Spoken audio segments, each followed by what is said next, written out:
eso me paré y di una vuelta, etc. Vi a 20 personas con el celular, chateando, mandando mensajitos, viendo sus fotografías y eso. Si a alguien no le interesa, antes de comenzar puede salir. Porque a lo mejor si no se conecta a su chupón electrónico puede morir. Entonces, pero yo sé, porque he vivido la historia, ya Luigi sabe desde cuándo, después le pueden preguntar a él, que nadie ha muerto de no conectarse al chupón electrónico. Creo que por respeto a los ponentes, uno tiene que estar atento, si no les interesa, igual. También hoy me dio mucha pena ver a algunos presbíteros a la hora de la homilía y de la celebración, igual, revisando su celular. Se supone que son celebraciones modélicas y esas cuestiones, ¿verdad? Qué interesante. Entonces, para que vean a lo que hemos llegado. Insisto, si alguien necesita el chupón electrónico, aquí que vienen unos niñitos por ahí muy simpáticos ahorita que entramos, pueden estar con ellos. Para los que sí no van a trabajar con su chupón electrónico, entonces hay que conectar el cerebro porque es lo más importante. Y vamos a ubicarnos en una experiencia histórica que además, ayer lo decía, un momentito hablábamos, Monseñor Jonás y yo, de todos los que comenzamos y estuvimos en muchos momentos históricos, en todo el arranque, ya no queda nadie. Estamos algunos cuentitos, está por ahí el Padre Mayito, está Monseñor don Jonás, estoy yo, y no queda nadie. Entonces, ojo, tenemos que ver un poquito de la historia, ciertamente, que ha habido. Yo llegué a la comisión de liturgia pues muy chavito. Yo llegué exactamente de 1 año de ordenado. Ahora tengo 35 años de ordenado. Entonces ya pueden ver lo que ha pasado. No soy tampoco un niñito, aunque más o menos todo el mundo dice que me veo joven, pero tengo más de 60 años. Entonces, con muchas experiencias y muchas vivencias en este aspecto. Entonces, por ahí los quiero ubicar, los quiero comunicar lo que no se sabe. O a veces medio se sabe de por acá, se sabe de por allá, se sabe de no sé qué, y no tenemos una visión clara. Por eso comienzo diciéndoles algo que está puesto en la conclusión, página 23 del folleto. Y les puse algo así, muy curiosa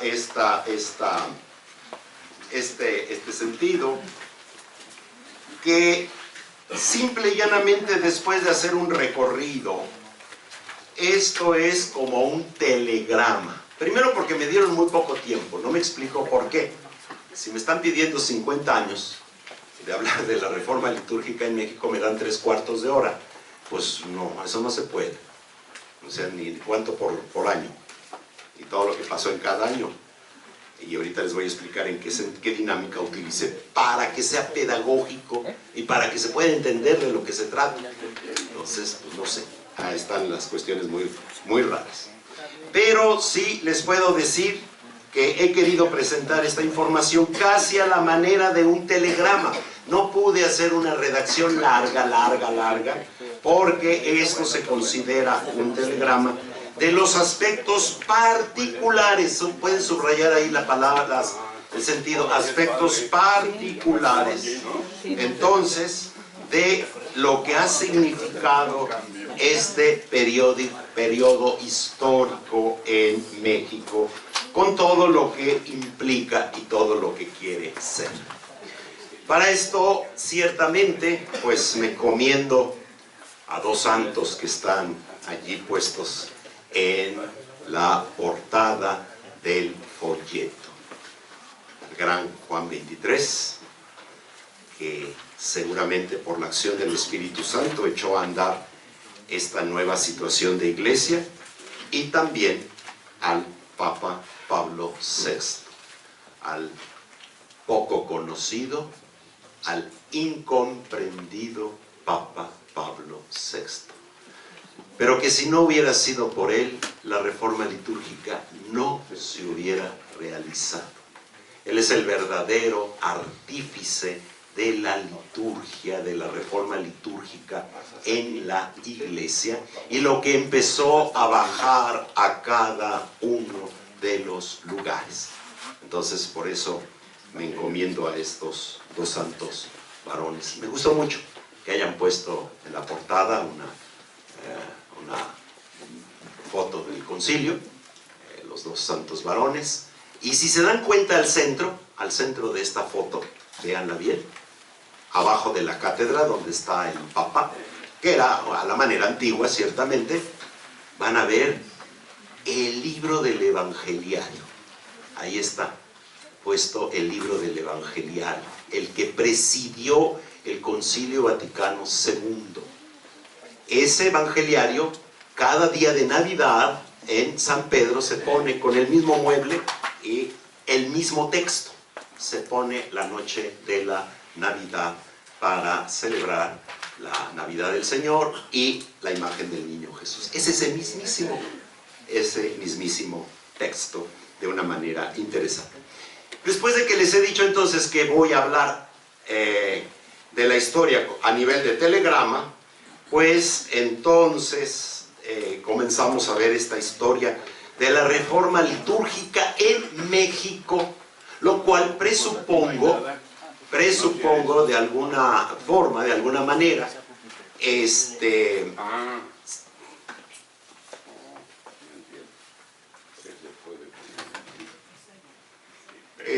la poca atención que se le puso ayer al padre Sedano por los que estaban con el chupón electrónico. Entonces, presupongo poquito que de alguna manera ya hay ese aspecto. No se puede hablar de la reforma litúrgica en México sino a partir de la experiencia ciertamente conciliar. Miren, de alguna manera cuando me piden el tema pienso, pues qué voy a hacer, y cómo lo voy a hacer, y cómo lo voy a armar, y qué les voy a hablar. Y les puedo decir, como está en la introducción, que esto no es otra cosa más que lo que expongo de experiencia de 30 años de trabajar y de gran amistad con el padre Ruballo. 30 años de trabajar uno frente a otro, casi todos los días, en traducir textos, acomodar, actualidad litúrgica, muchos subsidios que se crearon, etc. Entonces, de allí ciertamente comienza su experiencia personal. Yo le insistí muchas veces, tienes que poner esto por escrito. Y siempre me decía como el son de la negra, que después, pero no me decía cuánto. Entonces, se llevó muchos aspectos, me dejó muchísimos. Yo iba escribiendo, curiosamente tengo muchas notas, y de ahí están aquí algunas frasecitas, porque era imposible hacer una redacción más larga de toda esta experiencia de trabajo y de sus aspectos. Muchos los tengo en la memoria y se los voy a ir ahora manifestando y cómo se fueron realizando. Creo y quiero rendir un homenaje en esta ponencia a muchas personas del momento que vivieron esta etapa, que vivieron el concilio, los obispos, fundamentalmente los padres conciliares, y los que estaban en el contexto y empezaron a echar a andar la reforma de la liturgia en México, que fueron grandes obispos, grandes presbíteros. Comenzaban los especialistas, no había especialistas en este sentido en ese momento, pero había la intuición y comenzaron ciertamente a descubrir qué tenían que hacer y cómo lo tenían que hacer. y que fue un esfuerzo ante no saber un camino claro por dónde ir, no había mucha claridad, empezar a abrir camino, empezar a descubrir por dónde vamos a realizar todos estos aspectos. Primero, que se toma muy en serio la Sacrosanctum Concilium, se toma muy en serio la documentación, se toma muy en serio a partir de cuando empiezan a aparecer los primeros libros reformados, y comienza este aspecto ciertamente importante. Lo demás ustedes lo ven, por favor, y comenzamos con el desarrollo de estos aspectos. Lógico, nunca podemos dejar al final el Adviento del año 63, 4 de diciembre, con la Constitución Sacrosanctum Concilium, Pablo VI. No abundo más porque el padre Sedano ayer nos presentó este aspecto. Muchos pensaban que, qué bonito que el primer documento del concilio lo justifica, Sacrosanctum Concilium, y pues a ver qué hacemos, ahí se va a quedar. Pero insisto, el Papa Pablo VI dijo, no, es el momento de comenzar. Tanto así que un mes después, 1964, 25 de enero, forma el concilio, para cultivar y renovar la Sagrada Liturgia. O sea, tomó en serio esto, porque así tenía que hacerse. Si verdaderamente, como se ha dicho, es el paso del Espíritu Santo sobre la Iglesia, el concilio, el Papa Juan Pablo II decía mucho, insistía, el evento más importante del siglo XX en la Iglesia, esto había que tomarlo muy importante. Y entonces comienzan las grandes instituciones a aparecer para organizar la reforma, la enseñanza de la liturgia, que ayer se habló mucho, la homilía, que ayer se hizo una referencia, la confirmación y el matrimonio dentro de la celebración de la Eucaristía, dentro de la misa, la traducción a las lenguas vernáculas, que ha sido todo un camino de 50 años, de más de 50 años, para poder entender qué es esto, cómo hacerlo, cómo realizarlo, pues, en este sentido. Más otros elementos ciertamente importantes, y la creación de las comisiones, la nacional y las comisiones diocesanas. Comienza el trabajo de la congregación de ritos y el concilio, y llega finalmente Inter Ecumenici, 26 de septiembre del 64, inmediatamente, nada de dejar para después, con las facultades de las conferencias episcopales. ¿Qué van a hacer las conferencias episcopales? El gran concepto del misterio pascual, muerte y resurrección de Cristo, porque vivíamos en la muerte, y muchos todavía andan en esa onda, que nada más pensar en la muerte de Cristo. No, señores, el misterio pascual es completito, muerte y resurrección, lo mínimo, porque es exactamente muerte, sepultura. Por eso en México todavía se sigue tanto hablando de sábado de gloria, no sé cuándo lo vamos a desterrar, resurrección, ascensión, Pentecostés, en fin, pero no es el curso de año litúrgico. Pero tenemos que empezar a cambiar de lenguaje, a descubrir, a profundizar todos estos aspectos.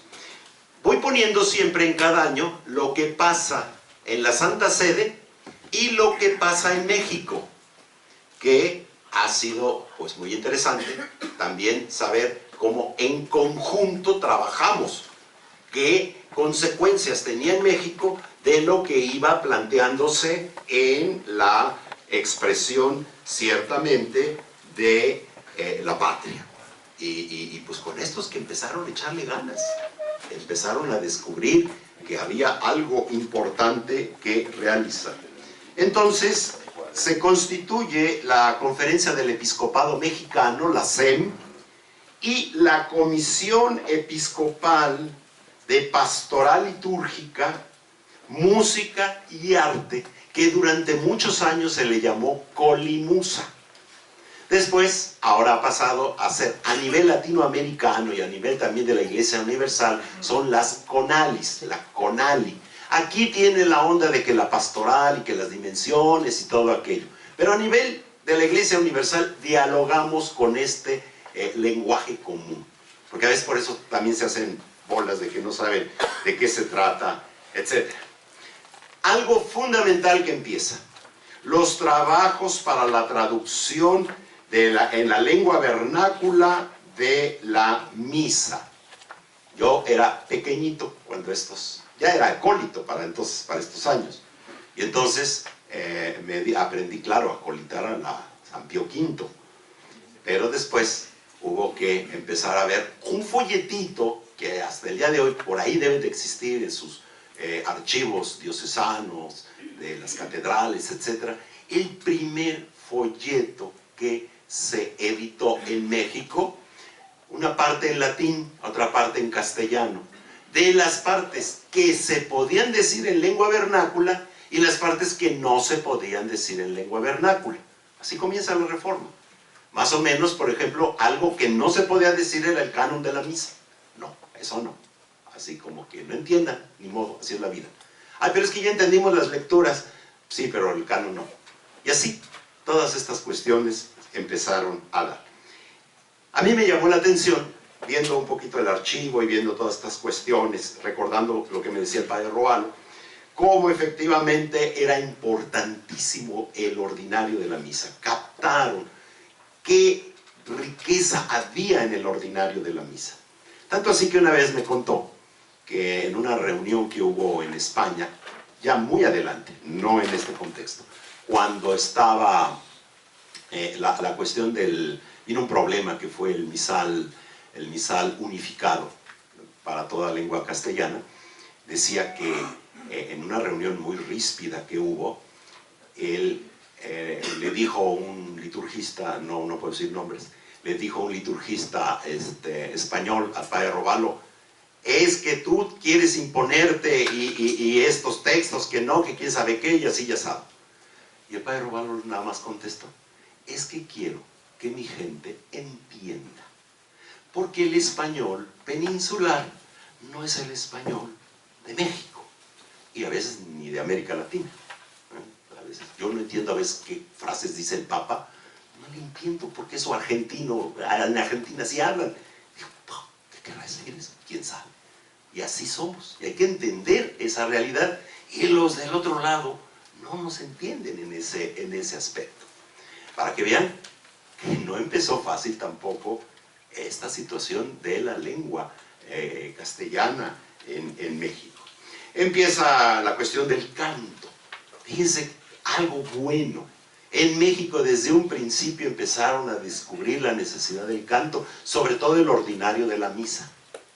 Yo no sé dónde ha estado un bache, una situación, a llegar a las situaciones que hay de canto ahora, de los más raros, de los más extraños, porque va uno a las iglesias y va uno a esto y al otro, y de veras cada quien canta lo que se le ocurre y como se le ocurre, etc. Claro, no digo de la celebración de hoy en la mañana, por supuesto, pero sí, qué cosas tan raras y tan extrañas, definitivamente. Entonces yo esperaba al Papa en silla gestatoria hoy entrando, pero bueno, paciencia. Año 1965 fue importantísimo. Una carta del cardenal Lercaro, presidente del Concilium del 65, a los presidentes de las conferencias episcopales. Ya están fundadas las conferencias episcopales. Para promover la reforma litúrgica, lo que nos decía ayer Monseñor Jonás Guerrero. La promoción. Que estamos a 55 años y no hemos entrado fuertemente a este aspecto. O sea, cuidado, que la historia verdaderamente nos ayude a ver hacia dónde vamos, en qué situación estamos.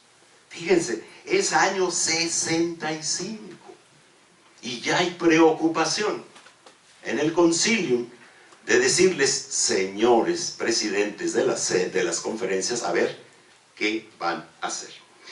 ¿Qué pasa en México?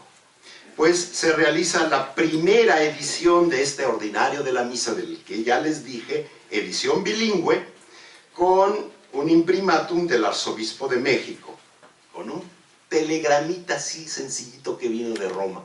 Todo empieza siempre bien pequeñito, bien sencillo.